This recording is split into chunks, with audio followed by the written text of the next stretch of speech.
Hello, everyone, and welcome to what I'm sure will be a rich, interesting, and useful discussion of immigration. It's centered on a wonderful new book, The Border Within, The Economics of Immigration in an Age of Fear by Tara Watson and Kalee Thompson, published just last month by the University of Chicago Press. I'm Kristen Butcher, the director of the Center on Children and Families at the Brookings Institution. I was eager to host this event around this particular book because, as you may already know, immigration is a contentious issue, and the stakes are high for children and families. The book investigates the ways in which children and families are affected by policy changes.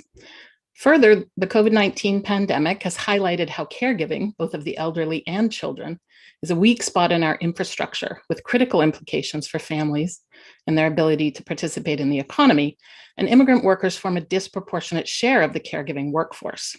With the aging of the baby boom generation, these issues are likely to remain pressing, even when we, hopefully one day very soon, find ourselves out of pandemic mode. While that issue is not the focus of the book, I think we should all have the coming caregiving needs in the back of our minds, or maybe the front, as we seek sensible immigration policies. Suffice it to say, it seemed like a good moment to take advantage of the publication of this book, which gets the economics right and weaves it together with the stories of families. And it seemed like a good moment to bring together an expert panel of people who have been thinking deeply about immigration for a long time to help us come away with ideas about what needs to change and how that can happen. Here's how the event will unfold until 2:15. First, Kalee Thompson, co-author of the book, and Tara Watson, the other co-author of the book, who is also a Rubenstein Fellow in the Economic Studies program at Brookings, will tell us about their fascinating work. Then we'll turn it over to our expert panel, who are Teresa Cardinal Brown, the Managing Director of Immigration and Cross-Border Policy at the Bipartisan Policy Center, Raul Hinojosa Ojeda, Associate Professor at UCLA, and Alex Norasta, Director of Economic and Social Policy at the Cato Institute. After we hear their thoughts, we'll have about 25 minutes of question and answer with the audience before turning it back to Tara Watson for some concluding thoughts. If you have questions for our authors or panelists, you can submit a question by typing Slido, that's SLI.do, into your browser and using the word "the border within," the code "the border within," all smushed together as one word, to submit your question. You can also submit questions by using hashtag "the border within," also all smushed together, on Twitter, or emailing us at events@brookings.edu. With that, let me hand it over to Tara Watson and Kalee Thompson, the co-authors of The Border Within, The Economics of Immigration in an Age of Fear. Thanks for being here. We're delighted to tell you about our book. In this book, The Border Within, we investigate the impacts of both immigration and immigration enforcement, with a specific focus on interior immigration enforcement, that which happens within the borders of the country, in the US. And our approach is to combine what is known from the academic social science literature with stories of 6 immigrant families who have had interactions with the immigration enforcement system. We think this paints a better picture of how the important immigration enforcement policies that we have play out on the ground.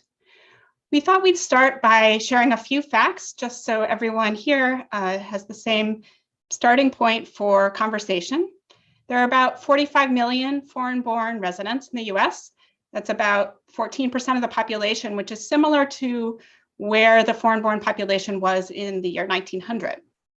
About 11 million of those 45 million are undocumented, here without authorization. And the shape of immigration and undocumented immigration is changing over time. It's become more diverse, and in the recent decade, it has become even more diverse with increasing numbers of immigrants from Asia and Africa.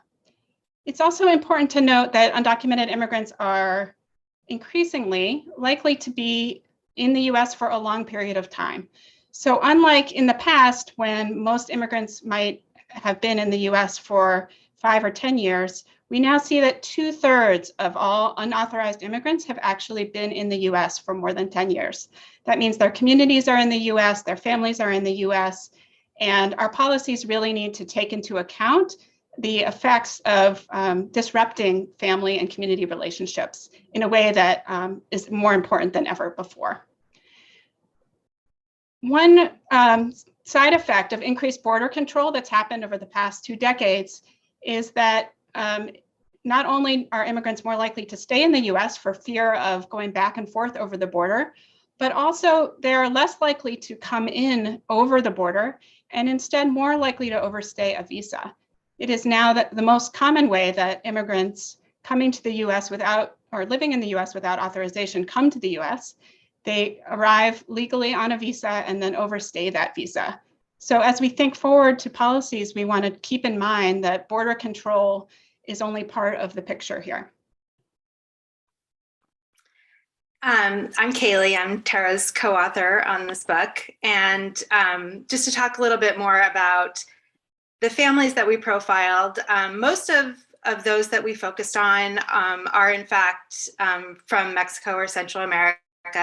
But we did focus on one family that is an example of what Tara was just speaking about with the increasing prevalence of undocumented immigrants who have originally come to the US on visas, which they've then overstayed. And we focused on the story of 2 siblings originally from South Korea, and they'd come to California as elementary age kids. They were in 3rd and 5th grade at the time, and their father had a student visa, had come as a student along with the rest of his family. When they started school, they only knew a handful of words in English. And a couple years went by and they did not return. They overstayed the visa and remained in the United States. And a story that I heard from these siblings, which we heard actually many times in our reporting, is this sense that there was sort of a before and after with these kids when they realized that they were undocumented. So they'd actually lived most of their childhood unaware that they were in the country illegally. And in this particular case, these siblings were at college age before they actually realized that they did not have authorization to be in the country. Their family really shielded them from the reality of what they were facing. And really the challenges that were going to be ahead of them. They were nevertheless both able to enroll in college, and at this point they're both young adults. They've both graduated from 4-year colleges, but they're still in the situation of being unable to work legally in the United States. One of the themes we saw in the book was the high level of complexity as well as unpredictability and capriciousness that is present in our immigration enforcement system. So an obvious point here is that every time the White House changes hands, there is the opportunity or possibility of huge swings in policy. And we, of course, saw that between Obama, Trump, and Biden. But equally important is what happens locally, even within a given presidential administration. There are strong differences in how immigration enforcement actually happens on the ground, even though immigration enforcement is a federal responsibility. It can depend on the attitudes of local law enforcement, can depend even on how a particular officer is feeling on a given day. And this just leads to a lot of fear and anxiety because people who are concerned about being caught up in the immigration enforcement system can't plan ahead and don't know what to expect from day to day. So an extremely common example that we saw and focused on in our reporting, which I'm sure many here are aware of, is just the prevalence of routine traffic stops in setting into action involvement in the enforcement system that very often can lead to detention and deportation. 3 of the families that we focus on in the book, their interaction with the enforcement system really came to a head as a result of a pretty minor traffic infraction. One example was the case of an immigrant from Mexico named Marcos, who was stopped for the official charge was running a red light. He is quite certain that he did not, in fact, run a red light and believes that it was a case of racial profiling. But one of the things that he really pointed out to us was that, he lived in California for many, many years, always been driving, never had this type of stop. And then this happened fairly soon after he moved to rural Ohio. And he, in fact, did end up ultimately being deported as a result of this traffic stop. Another very similar story was from another immigrant that we focus on in the book, named Eduardo Lopez, also a father. He was stopped on his way to work, and it was a very standard situation where there was a construction roadblock. The factory where he'd worked for many years was just down the road, and there was a sign that said local traffic only. So he believed rationally that applied to him. He was stopped by the police, arrested, brought in, and a striking thing about it is that as he was there in the police station, one of the officers who was booking him, recognized him and said to him, "Hey, you look really familiar. Basically, how do I know you?" And then realized that they knew each other because they were frequent visitors of the same convenience store where they went every day at the same time to get coffee. They'd chat in the line.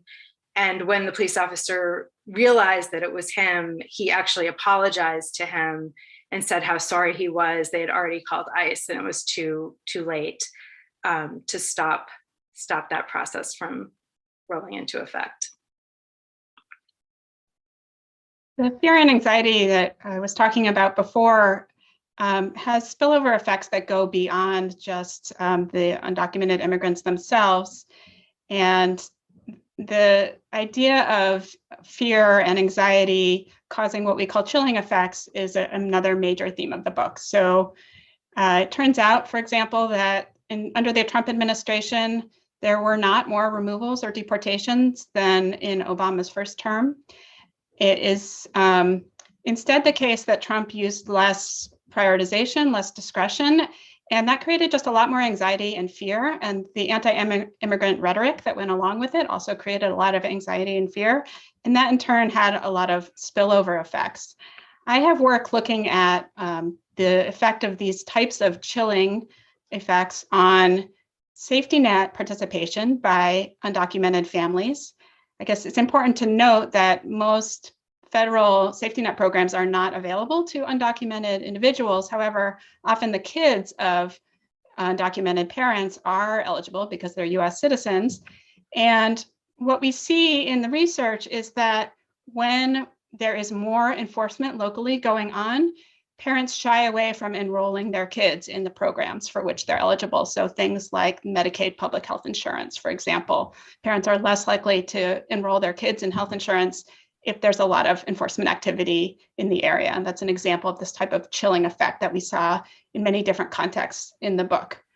It's important to note that even though safety net participation can go down because of this fear of enforcement actions themselves can directly increase safety net participation in the cases where they remove the main breadwinner from the family.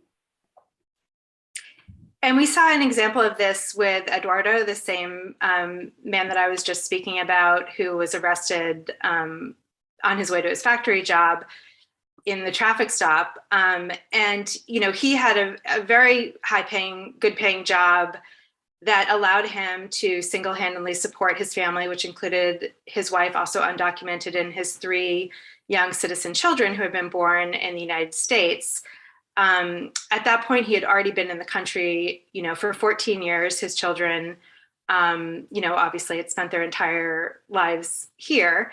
And as a result of that traffic stop, he spent 4 months in detention. He was eventually released from detention. But after he was released, he ended up in a job that paid only half as much an hour as the job that he had previously had.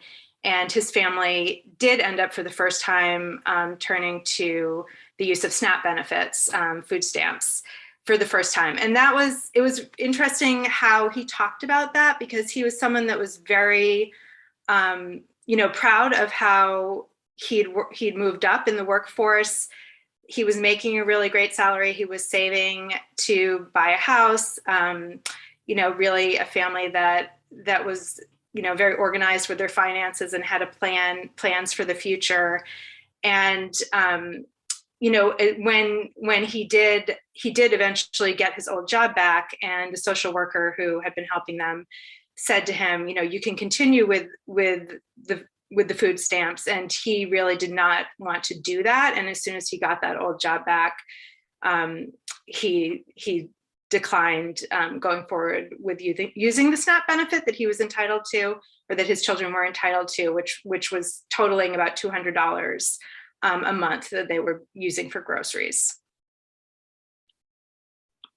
So in this book, as I said, what we're trying to do is look at the social science and also speak to families about how the experience of immigration enforcement has impacted them. And we're really happy to have a group of excellent panelists here with us today to talk about policy and how we can move forward given the situation.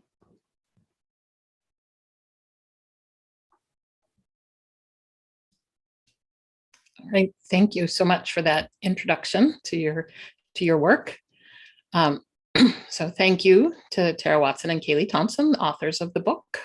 Now we'll turn over to our panel for their thoughts and reactions. Let me just reintroduce them.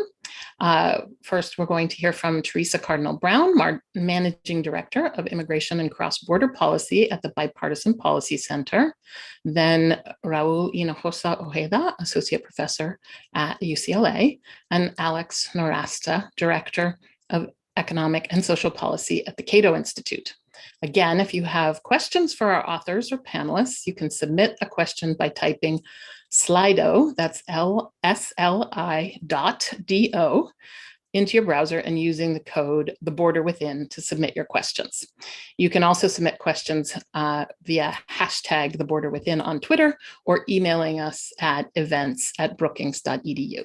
And with that, I'll turn it over to Teresa Cardinal Brown. Why don't you start off the panel?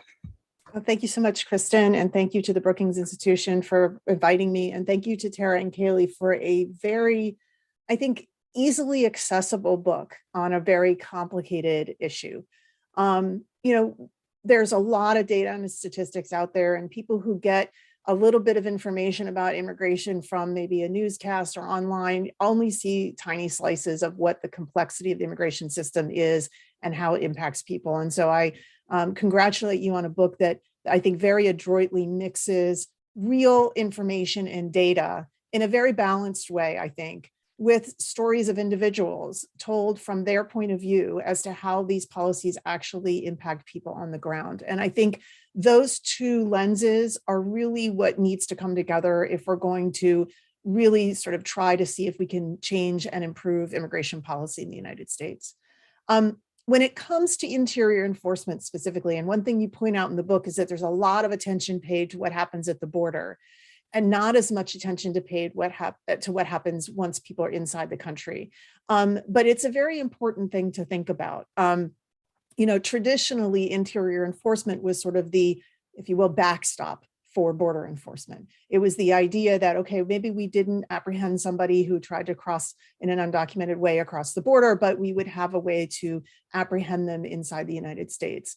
But I think, as you point out accurately in the book, there are several challenges with interior enforcement. First of all, is that we are a very large, very open country. And it's not easy to look around in any location and go, oh, that person must be undocumented. Because undocumented people can look like anybody. However, we do publicly tend to think about the undocumented as mostly Latino or Hispanic, and that affects the enforcement of our immigration laws, because undocumented Latino persons are much more likely to encounter immigration enforcement than, say, African undocumented people or Asian undocumented people. It's not universal, but it's definitely true. So when you talk about how immigration enforcement is carried out in different parts of the country, that is definitely also true. I think one of the challenges from a policy perspective of looking at how we conduct interior enforcement in the country is the concept that we have so many undocumented people in this country. We have somewhere between 10 and 12 million, depending on the year and depending on the estimates, who are undocumented. That is the largest number of undocumented that we know of since we've been trying to count that population. And there is a large amount of understanding for that population. As you mentioned, many of them, or most of them, have been here a decade or more. Many of them are in what we call mixed status families with US citizen spouses or children. They have created lives here. And that makes uprooting them challenging from a public policy perspective, from a humanitarian perspective, and from a law enforcement perspective. And that's one of the reasons why policy debates have focused a lot on legalization of the undocumented. But one of the problems I see with that approach, or leading with legalization as the answer to interior enforcement, is that every legalization we've ever had has been for a concrete, discrete population of people already in the country based on when they arrived or how long they've been here or some other factor. Almost never has included everyone in the country who's in an undocumented status. But without fundamentally rethinking how we conduct and the ways that immigration enforcement is conducted inside the country, we're not changing anything for the next person that overstays a visa or enters in an undocumented status. And I think that there's something that needs to be thought about in terms of our interior enforcement posture. Most of it is based on changes in law that were made in 1996 under the Illegal Immigration Reform and Immigrant Responsibility Act, or so-called IRA, which really cracked down on what were even then the minimally available means by which someone who is undocumented could try to get their status regularized through the law. It also made it very, very difficult for individuals to appeal to stay in the United States. And it really meant that the only penalty for any type of violation of immigration law was deportation. That's not the case in any of our other criminal justice. There are proportionate penalties based on the severity of the infraction. And I think one of the things we need to think about is bringing some of those concepts into our interior enforcement. If we can provide ways with cognizable penalties that individuals who have found themselves on the wrong side of immigration law can make an effort themselves to get back into status or acquire status, it might change the perspective, one, of our immigration enforcement, but also certainly the economics of it in terms of how much we have to spend on enforcement and how disruptive it might be in the interior. So I think those are policy things that we need to think about going forward. Thank you so much. Thank you for those excellent points. Next, we'll turn to Raul Hinojosa Ojeda.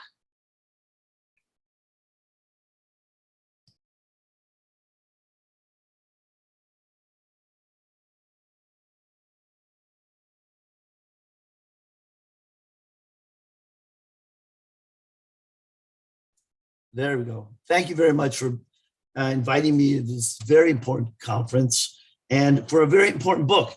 I really want to commend Kalee and Tara for a very timely and incisive book, as was said, also making I think, potentially really important contribution to the state of the debate. And by the way, I am a professor in the Department of Chicano and Central American Studies at UCLA, having background in economics, political science, anthropology.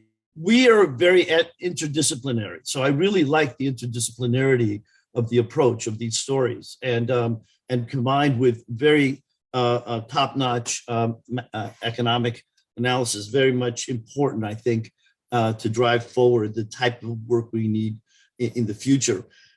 I mean, I think that the most important contribution that is both the findings and then the empirical research debates that are reviewed in the book indicate that the notion of interior enforcement has not only this chilling effect, which is, I think, the Tara's important work on it, but also has a very severe set of unintended consequences, and that we are not only seeing that there's a cost to the current policy approach in these people's lives, but really in the economy, as a whole.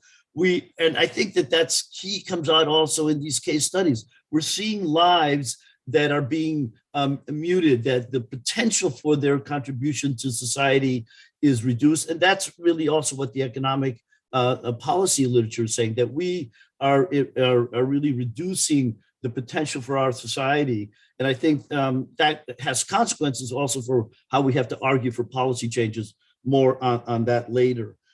So I think that this theoretical issue of the unintended consequences of enforcement and are rooted in this very important debate that is traced in the book. Well done, by the way.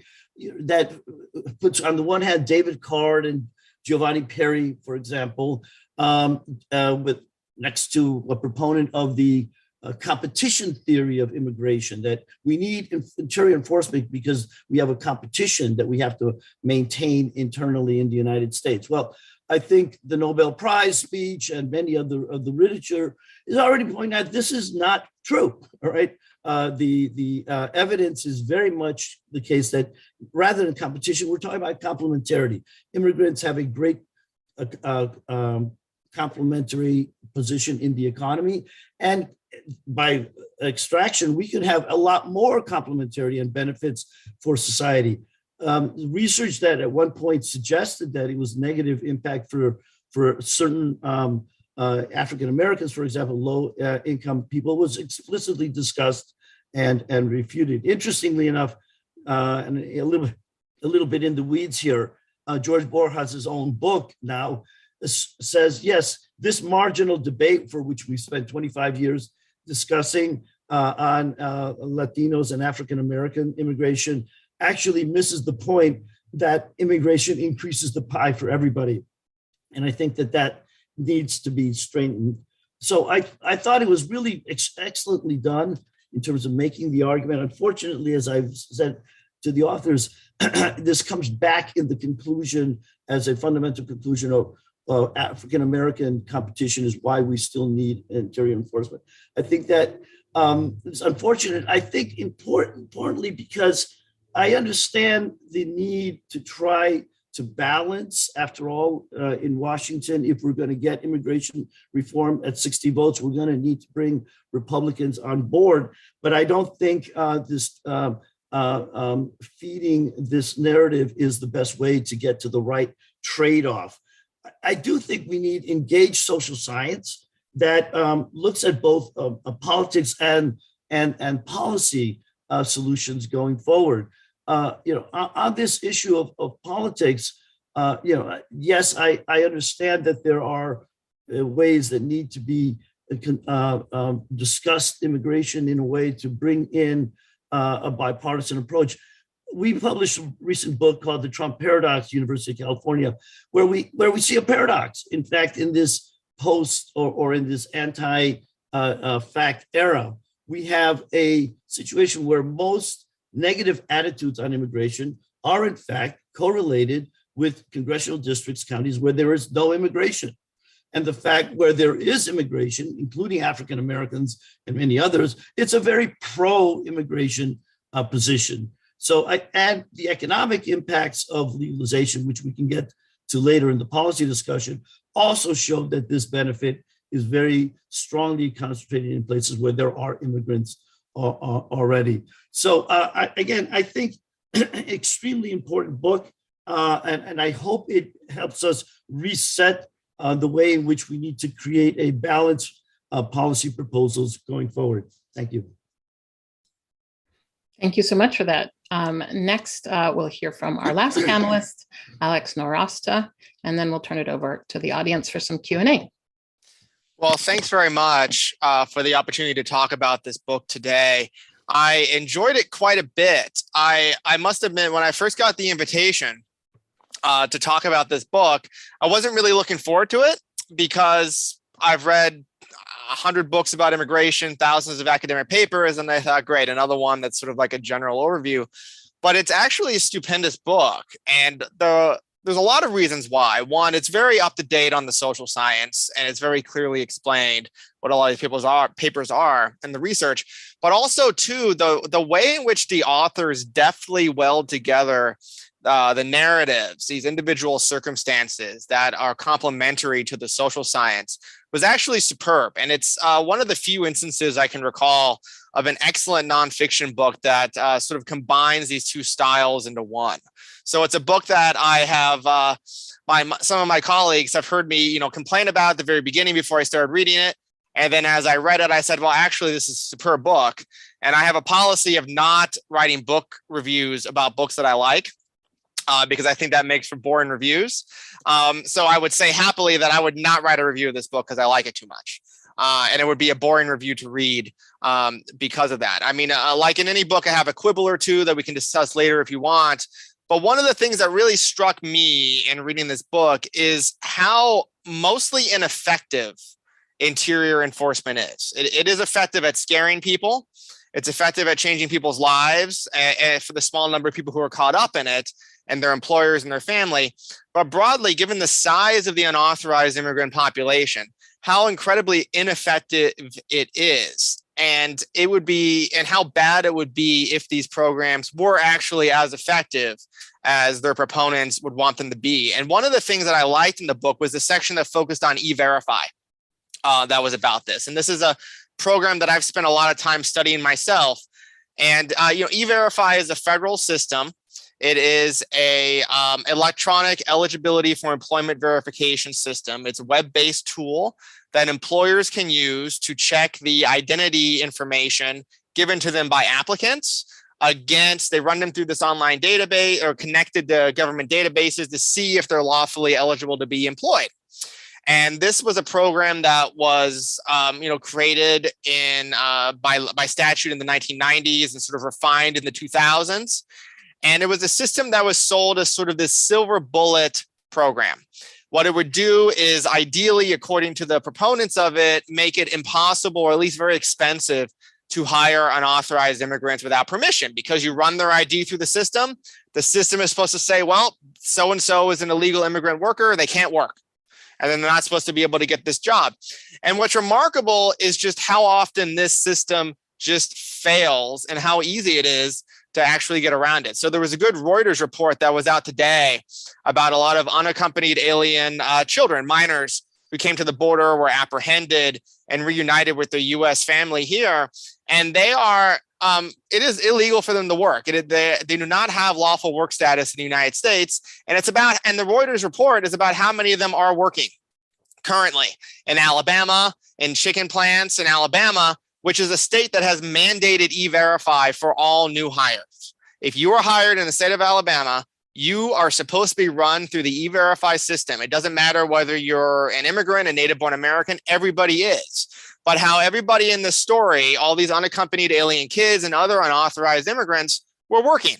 And they were working because they were able to spend $1,500 to buy a fake ID that links to a real social security number. So you can be run through E-Verify, they can check you out, and they can approve you to work. And I say $1,500, $1,500 is a lot of money for an unauthorized immigrant from Guatemala. But on top of the $10,000 smuggling fee to come here, and in exchange for being able to work lawfully at a wage that is 5 to 10 times higher than what they make in their own countries, it's quite a deal, actually. It's actually a fantastic deal from their perspective in terms of this.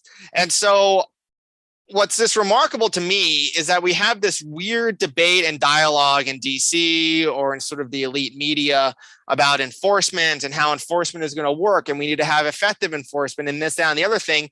While on the ground, the enforcement mechanisms, especially the silver bullet program like E-Verify, is almost totally ineffective. And the interesting question, I think, is given the large number of politicians and voters in this country who want harsh immigration enforcement, want to close the borders and deport anybody who is here, who is any a suspicion of being unauthorized, is why do these really ineffective systems persist?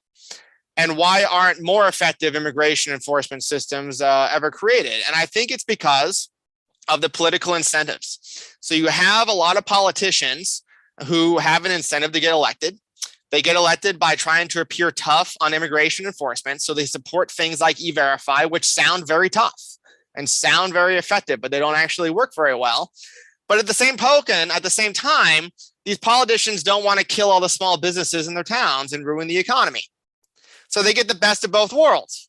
They get to sound really tough by supporting a program like E-Verify, but on the back end, it doesn't really work very well. So not many people pay these really high prices or pay a high cost from immigration enforcement. Some unauthorized immigrants, of course, do. Some employers do occasionally, but it's really a small cost compared to the price that they would pay if these programs were effective. So what you get is a situation where politicians can pretend to be tough. They can support these science fiction sounding schemes like E-Verify that don't actually work. But in the end, it doesn't actually hurt the economy very much. And politically, everybody wins. And that's one of the reasons why we don't get worse enforcement programs. And I would say, thank goodness for this system, because the only thing worse in this system would be if we actually had the political incentives aligned in a way so that politicians wanted to actually create really bad enforcement mechanisms that actually identified and deported, the 10 to 12 million unauthorized immigrants in this country. So we like to talk about sort of the sclerotic political process that we have and how deals can't get done in Washington, D.C. And sometimes I feel that, frustration, and I wish that they could get a lot of deals done so that we get a better immigration system and improve other portions of law. But then on the other hand, I'm grateful for that sclerosis, because it means that we don't get a better immigration enforcement system in the meantime that would identify and deport all these people. So I want to end on that high note, and I look forward to going and listening to all the questions that people have to ask. Terrific. Thank you, panelists. You covered a lot of ground, and we're getting nice questions coming in from the Q&A. But one of the things that's kind of a theme that's coming through is confusion about what is the economic impact of immigration. And before we turn to questions of policy and what should the goals of policy be, I wanted to give each of the panelists a chance to just say something about what they view that the consensus of social science is about the economic impact of immigration. And I'll start with Teresa Cardinal Brown. I would recommend they read the book because I think that Tara and Kalee do a very great job of covering all of the economic angles that people have questions about. Do immigrants take jobs from native-born workers? Do they lower wages for native-born workers? Are they a net fiscal contributor or taker from our coffers? And the answer to all of those questions is generally, immigration is good for the United States. It is good for our economy. It helps our economy grow. Immigrants are not generally taking jobs away directly from Americans. They can foster and facilitate job growth and economic growth. In general, they do not lower the average wages for most Americans. Now, those are generalities. And the thing about economics is there are generalities and then there are specifics. There may be specific cases where some immigrants are in competition with some Americans. There may be some instances where, an American is not in a job because an immigrant is there, but those are very small. And in general, we think that an improved immigration system could address those without sacrificing the broad benefits, economic benefits that immigration has for the United States. And that's where the policy questions come in. But many of the presumptions that people have just aren't true either if you're modeling the economy or if you look at real world circumstances in the economy. And I think this book does a really good job at a level that people who haven't taken, master's degree economics classes can understand. Thanks. Raul Hinojosa, do you have something to add to that? Yeah, again, I think it's really important to get into the weeds, and I commend my colleagues for writing this book in this way that draws people in from actual experiences, and then goes through in the most recent, I'd say in the last 10 years, really important set of, I think, almost conclusions to this debate that I would say that actually at the local level even makes the point even clearer that immigration is of net benefit. and the mechanisms why is the complementarity. It allows people in the in the labor force, many of them, to do other things rather than what immigrants would necessarily do, not only agriculture, but services. And that in those areas where the immigration is present, it allows people to move into more productive and higher paying jobs for the rest of the society. So the distributional impacts of immigration, even as undocumented, are now, I think, becoming very clear, very strong. And again, and I appreciate Teresa's point, in those places where there are immigrants, that's the strongest possible benefit. All right. I live in LA. I can tell you right now that the African Americans are extremely complementary in terms of what immigrants do and allow people to move up. Even other Latinos and recent immigrants, we're now seeing evidence of this. Again, I think that the importance of this economic analysis is for also showing the futility, the unintended consequences of the chilling effect on this positive process of economic benefits from immigration, without having any stopping of policy that I compare it in many ways to our final aha moment on drug prices, that we spent years fighting this war on drugs, and we created this massive incarceration system that when we actually said, wait, what is the actual battle that we're trying to fight?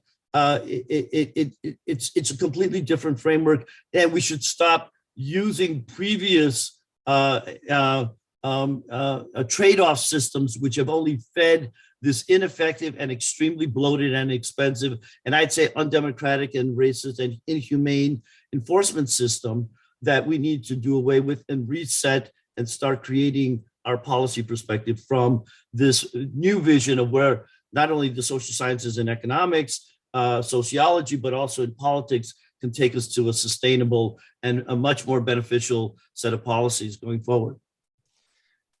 So the authors did a great job of sort of explaining the difference between substitutes and complements in the labor market. But one of the things that I thought was really new about what they talk about that isn't talked about very often is they talked about the demand side effects. So they talked about the impact that workers have on local markets purchasing goods and services that are supplied by other workers, by other Americans. And that's something that I have found in at least my appearances on the news, going on Tucker Carlson, debating him, is a lot easier to explain to people that, immigrants are people who buy things and that creates jobs and that mechanism. It's a lot easier to get across to people than the difference between substitutes and complements in the labor market. All that stuff is important. Of course, the supply side, of course, is important.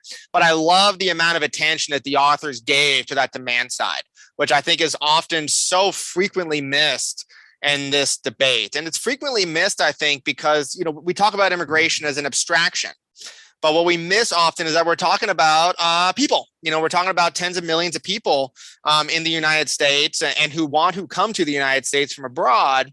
And they're doing it because primarily of the economic benefits that they reap from being able to come here. And one of the things that I wish the book, it's sort of implicitly discussed, but not like explicitly as much as I wish it did, was about the enormous benefits to the migrants themselves. We talk about, you mentioned this in a few places in the book, especially in the narrative portions. But economist Michael Clemens, who you do cite in the book, writes about how the median migrant to the United States, who has about 10 years of education, can expect a 4-fold increase in his or her income. And that's taking account of the cost of living. And that is a dramatic improvement in one's productivity and one's wages. Like I've been working since high school, and I started working in LA where I grew up, and I've never had one job to the next where it's a 4-fold increase in income. Like that is like dramatic. Like I would move across the country, take my kids out of school. Sorry, you got to make new friends, kids. Like take my kids out of school. I'd make new friends, go through all that headache for a 4-fold increase in income. Right. But these are folks who live in other countries, who face that wage pressure every day, and they can't take account of it. they can't take advantage of those differences because of the legal system that gets in the way. So a lot of them are tempted to break the law, and I totally understand why. They want to break these international labor market regulations. And so I wish, it was good sections in the book. They mentioned it, but I wish there was just more of an emphasis just in the entire debate, I guess, about the fact that we really are talking about people when we talk about economics. And we're talking about the people who are in this book. And also in my mind, more importantly, the people who would be here if they had the opportunity to, but they're not. And those are the people who are the truly silent voices in this debate, is the people who are still overseas, who would be here if we allowed them to, but who are stuck overseas. So but to put it bluntly, the economics of immigration are pretty one-sided. They're pretty positive. They're positive for almost everybody involved, but most especially for the migrants, who are the new Americans, who are the future Americans, and we shouldn't lose sight of that. Thank you very much for that. The questions are getting excited about, well, okay, what should the goals of immigration policy be? What would it look like to have a balanced immigration policy? Whose interests should be taken into account, and what would that look like? So, Teresa Cardinal Brown, do you want to take a crack at that? Sure. It's interesting because I've been working on immigration policy for over 25 years, and the components of what I think is a balanced immigration policy haven't changed substantially in most of that time. There's pretty broad agreement on what used to be called comprehensive immigration reform, but really three substantive pieces. Obviously, we have to do something with the folks who are in the undocumented status right now. That's the legalization piece. That's sort of taking care of the past, right? The people that our broken immigration system has not served in the past. That's sort of a remediation piece, if you will. The second piece is, what do we do about our border? And I think the answer to that has changed substantially since the last major attempts at comprehensive immigration reform in 2013.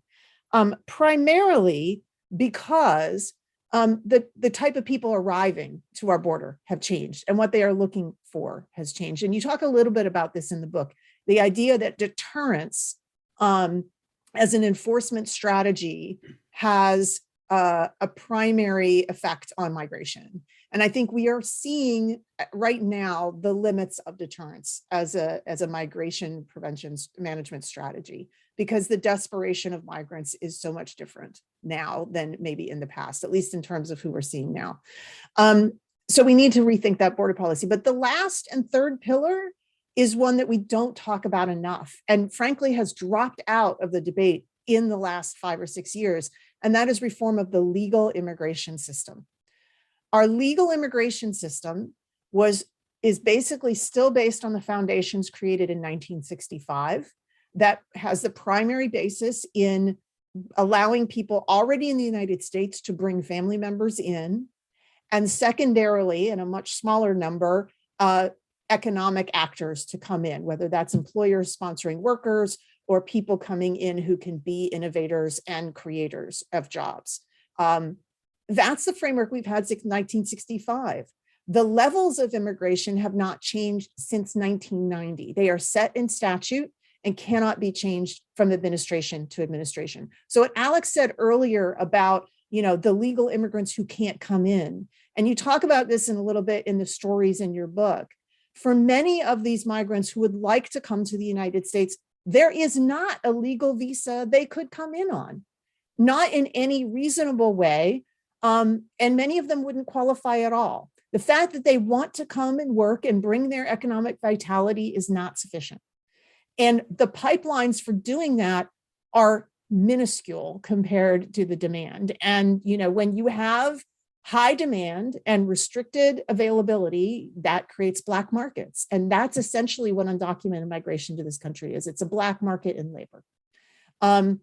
So one of the things that we need to think about is, do we need to fundamentally expand and change our legal immigration system? And what would that do to change the incentives around undocumented migration and the need for enforcement? I worked at the Department of Homeland Security under the George W. Bush and the Obama administration's first term, two different secretaries of Homeland Security, two different parties, both of whom said very explicitly and very publicly, if you want me to secure the border, give me more visas, because that would help manage the migration flow. We are looking at census data now, just came out this week, that says that almost all of the minuscule growth in our population last year came from immigration. We've had the lowest population growth ever, and what we have is entirely due to immigration. So thinking forward, just as a country, if we want to continue to have the standard of living that we have in our country, to grow and create things and maintain the defense and national security posture that we have, if that's a goal of the United States, to be able to compete against rising competition economically from China or other parts of the world, we need to think about our population and how we can grow it. And I think all of these are really important things to think about if we're going to change the legal immigration system. Coming back to interior enforcement, if we have those things in place, the need for interior enforcement would be severely diminished. And if we created pathways by which somebody who overstayed a visa for a month could pay a fine and maybe get in a line, but be able to get back in status without having to send agents around the country to find them, that to me seems like a win. Thank you. Raul Hinojosa? I actually, this is a comment for Brookings in general. I think that this is exactly the type of area we need to push more on, with this emphasis on good social science and real stories. I mean, I think I would love to see these stories of these families, what happens after they get legalized. And what, I used to do that. We had the IRCA stories. People would tell the families, and you want to see a big increase, Alex? Look at what happens after legalization. All right. And within a generation, the booming in housing, in small businesses, in their kids getting levels of education undreamed of. I think that's what, and we married that with the research that is coming out, which is now widespread from the Congressional Budget Office, to a lot of the think tanks. We've done a lot of this.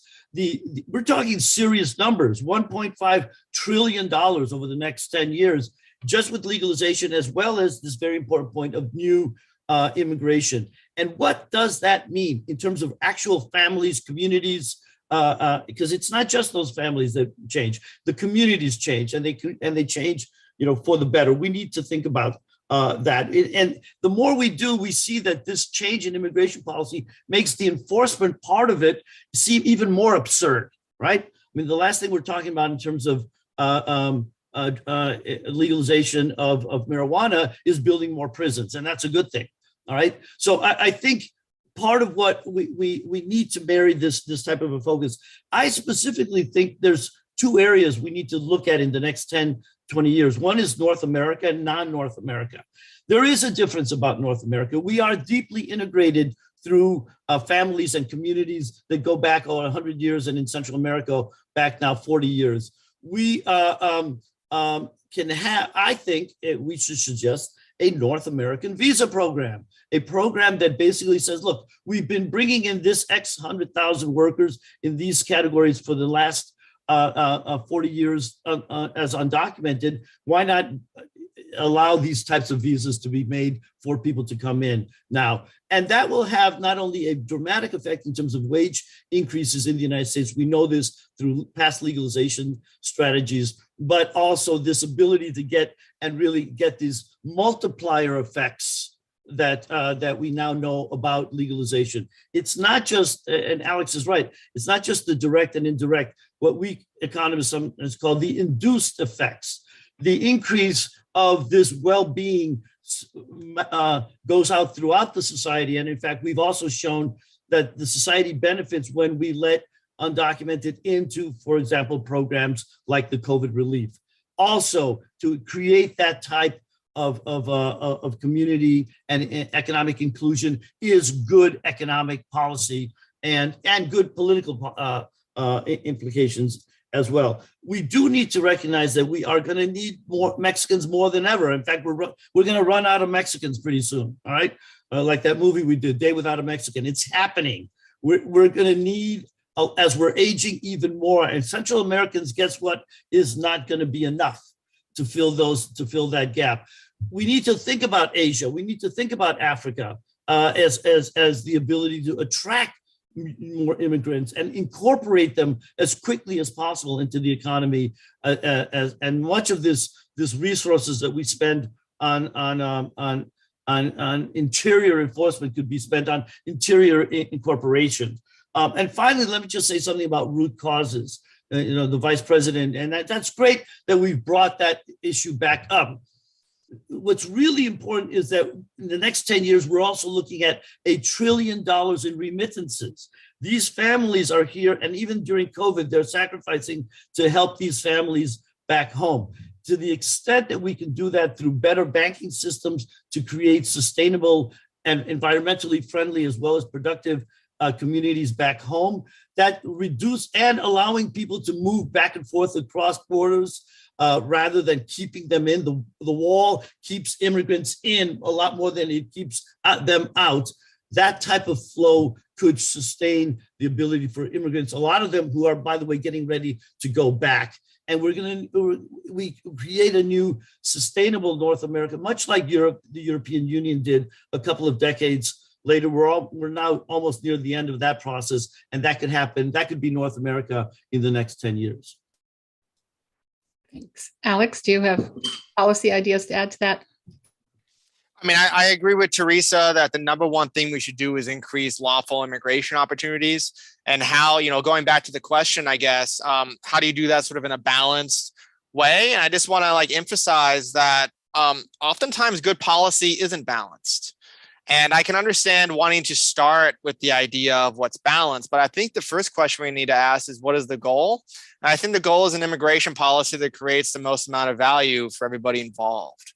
And then it's how do you do that? How do you accomplish that? Well, I think you accomplish it by vastly liberalizing legal immigration to the United States. And that takes account of a lot of the problems that we have. We don't need a vast immigration enforcement system if it's a lot easier to come to the United States lawfully. That takes care of itself. And so I guess the answer is pretty easy. Vastly increase legal immigration to the United States. Most of these problems go away on their own through a well-regulated and legal market.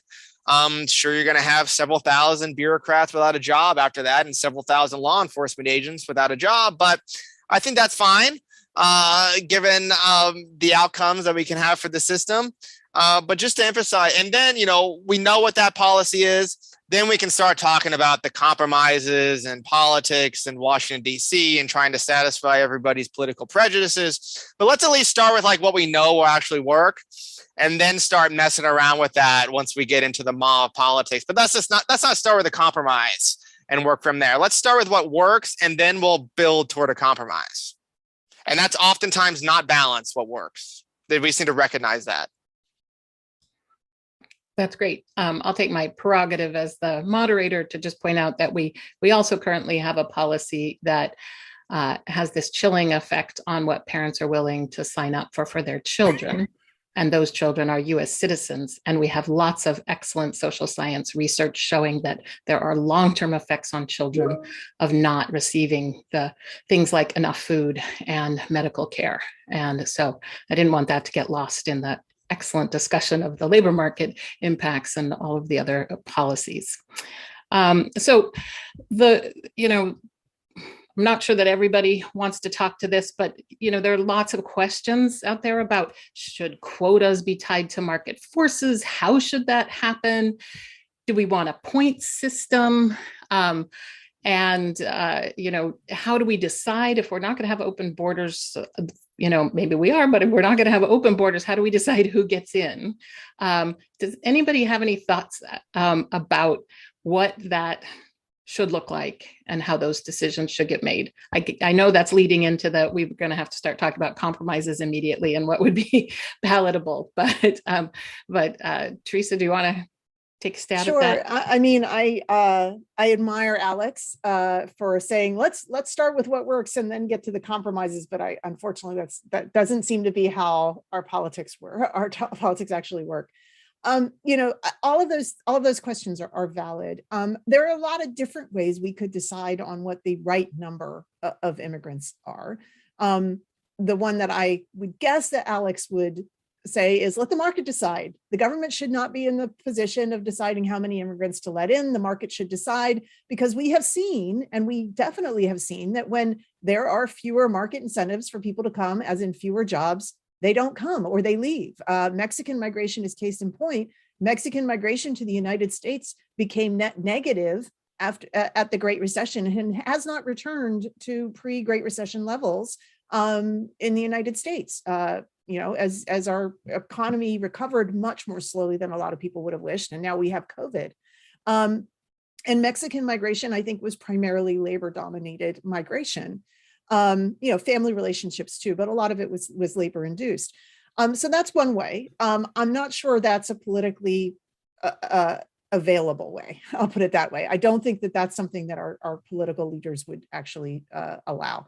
So then there are other questions. Do you tie it to the unemployment rate in the United States? If you believe that all immigrants are essentially competition for US workers, then that simplistic answer makes sense. But I think, as Alex has said, and as the economics in the book make clear, it's not as simple as a 1-to-1 ratio between jobs and workers in the United States. And if there's an immigrant in a job, then it must mean an American is out of a job. That is absolutely not true.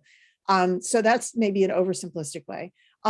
Colleagues of ours at the National Immigration Forum have done some looking at, should we tie it to holding a population in the United States of working people such that the old age dependency ratio, the ratio of workers to retirees, is held at a steady rate.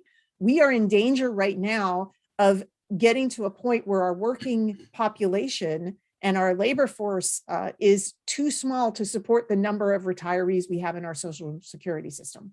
That's another way to think of it. Other countries use independent commissions or boards of economists and labor people who then have input from worker groups and union groups and come up with some magic formula recommended that's supposed to be less political. Some people like that idea, others don't. I cannot see our Congress completely giving up the power to decide how many come into the United States. But I would say that any of those would be preferable to the set it and forget it system we have now, which is the number of immigrants allowed into the United States was set in 1990 in a room between members of Congress who sat around going, what's a good round number?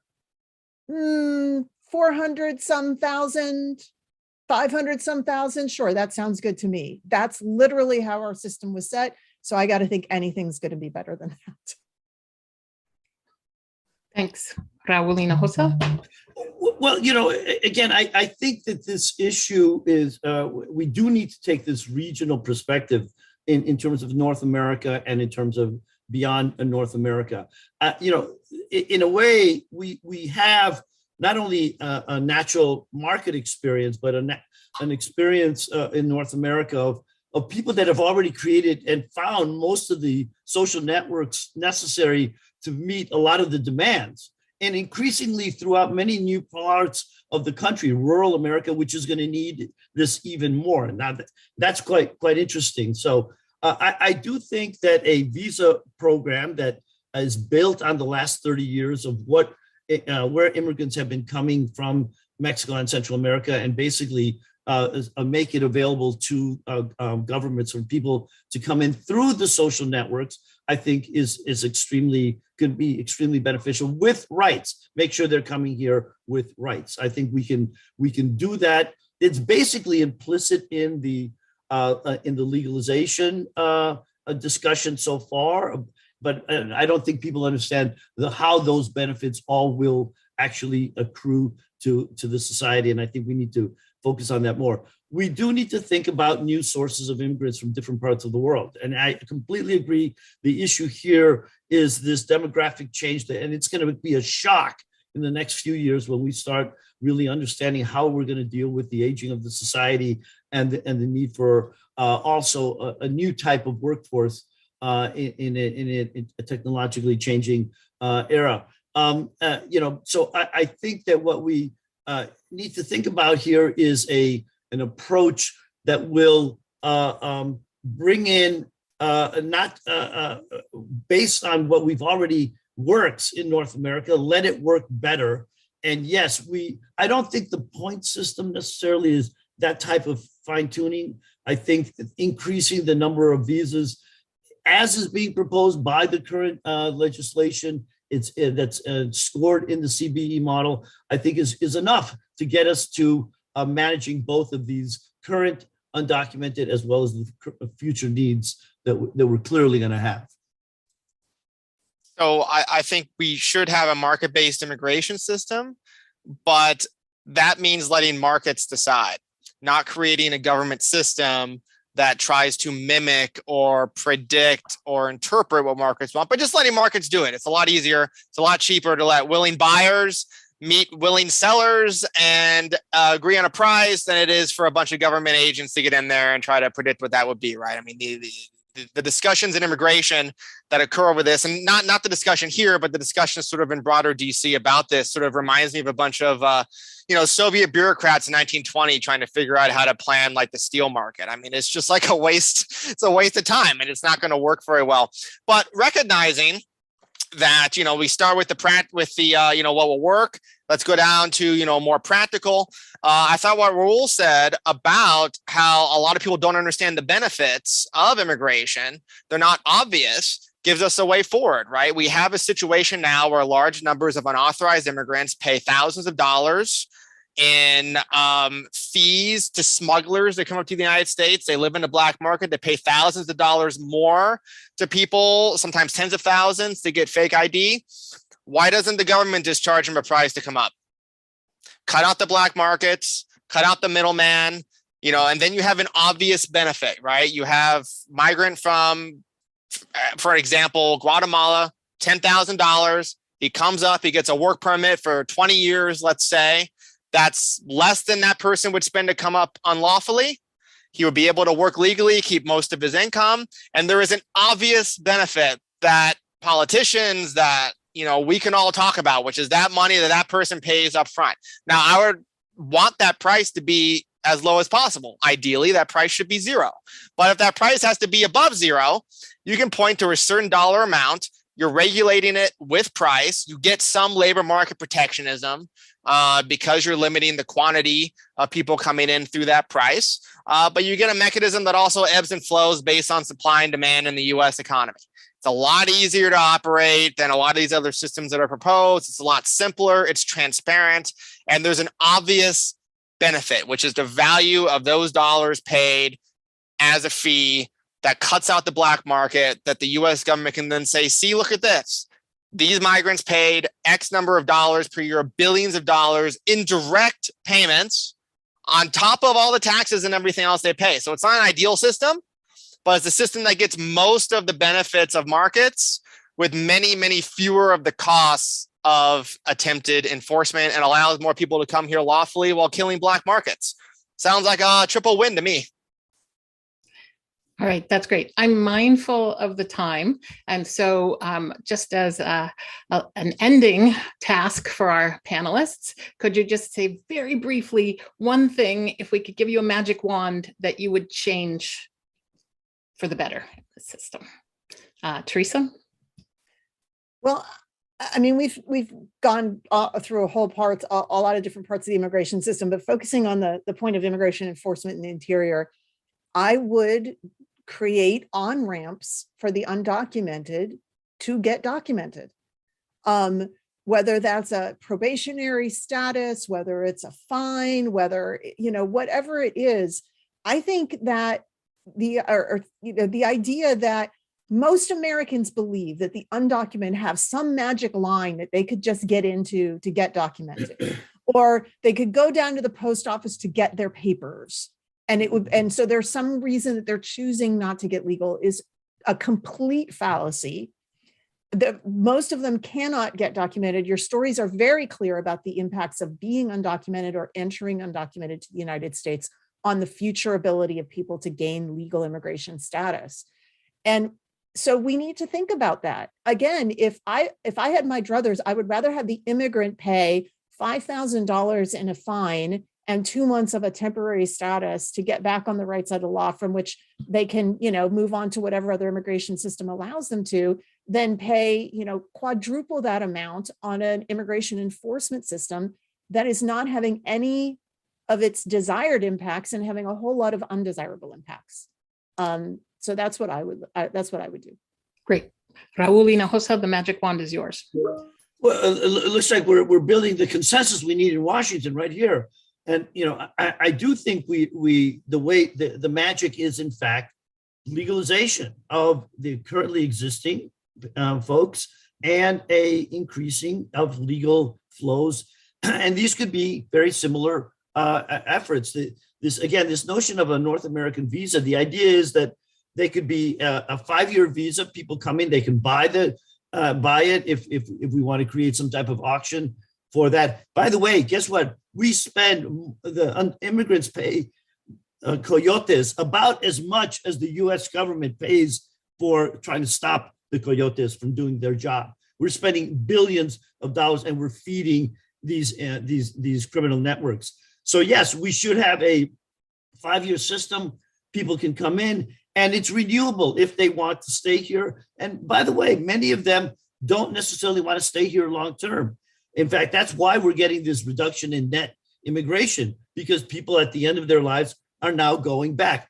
People are still coming in, but in many places of Mexico are now going back. We're getting new ones from Southeast Mexico and Central America, and that's fine. We should create this system, let them come in, and if they want to choose to stay here permanently, there should be a pathway for that, for citizenship, but many of them don't necessarily want to do that, and they can also choose to renew these visas for 2-3 times until that decision is made. I think that would create huge benefits. That's great. Alex Marasta? Increased legal immigration would be my number one magic wand. If I want to reduce chaos along the border and the problem with unauthorized immigration, I would focus on increasing legal immigration for lower skilled and mid-skilled workers from Central South America and the Caribbean. Terrific. Thank you so much. I'd really like to thank our panelists for that thoughtful discussion. If you're in the Q&A and I didn't get to your questions, I'm so sorry about that. Hopefully there'll be more opportunities for engagement.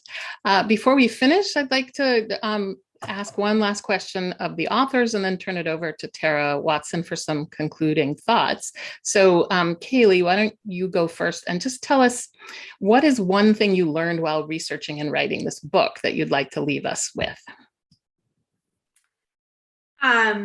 Well, Teresa did a good job of touching on this, but I think one thing was just how little knowledge so many people have about illegal immigration. And just like, she said, and we've discussed, it's like there's this sense that, why didn't you just wait in line? Why didn't you go through the proper channels? Why don't you, apply for the correct paperwork? And sort of a lack of understanding and thus empathy for the situation that people really find themselves in. And then the other thing is really just in the course of reporting this book and talking to people about it over many years, you just realize how integrated the undocumented community is into all of American life and into so many families. And again, you see, of course, the stereotypical undocumented immigrant is a Latino person, but so many different families are dealing with immigration issues and coming up against just like a brick wall of the system. How do we solve these problems?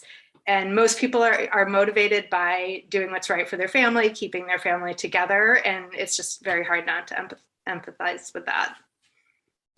So thank you. Tara Watson, over to you. Same question. What's one thing you learned? And then you can just transition into your concluding thoughts. Great. I would say one thing that came across very clearly is there is no neat separation between the undocumented immigrant population and the general population. 7% of children in the US have an undocumented parent, and we can't talk about enforcement, and especially interior enforcement, and not think about the consequences for those children, the broader family, and the broader community. Going into a bigger picture here, I really appreciate the policy ideas from our panelists. What I would say is right now we have a legislative vacuum. Congress really hasn't taken serious action on this question in a long time. And that leaves too much power, in my view, in the hands of the executive branch. It leaves too much power in the hands of ICE. It leaves too much power even in the hands of the individual police officer who is pulling someone over when they run a stop sign. And we need to motivate Congress to take some action on this issue, to come to a bipartisan consensus where we can, take into account the economics that we've talked about today, that there's overwhelming evidence that immigration is good for the economy. There may be some negative impacts at the bottom of the income distribution, especially if we were to radically expand immigration. And that's something we need to keep an eye on and possibly develop policy tools in conjunction with expanding immigration to address. But we are not going to be able to move forward unless this is something that's legislatively solved, rather than hoping that each new administration that comes into the White House will fix everything, because that's not a realistic solution. I'll stop there. Thanks so much. Well, thank you so much. I'd like to thank the many staff people behind the scenes who are making this event run smoothly. I'd like to thank our panelists for a stimulating discussion. And I'd really like to thank Tara Watson and Kalee Thompson for writing this fabulous book. Thank you all. Thanks for watching. Be sure to like and subscribe for more videos from Brookings.